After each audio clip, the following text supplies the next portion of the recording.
So I want to show you this two-step light up bottle display, which comes with the control, the display itself, and 4 metal ice cubes and thongs, which come in this little case.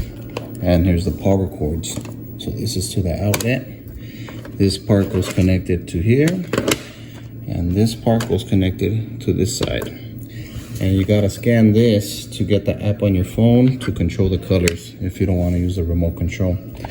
So let's plug it, put some bottles, and see how it looks.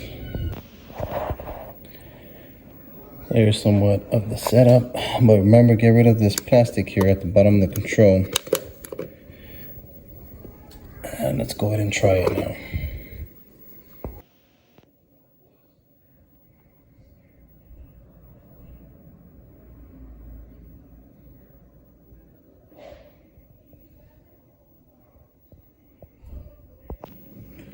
And there's the control. You can make it brighter or lighter, different colors. You can switch it, all the modes, the timer, make the music louder.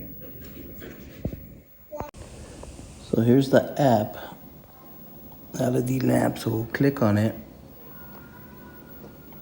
Then it's gonna find your device. And now we could change the colors. Make it green, blue, red. It also has Bluetooth, so you could connect it to your music. So that's a pretty cool feature. It plays it from your phone still, but the beat of the lights go with the music.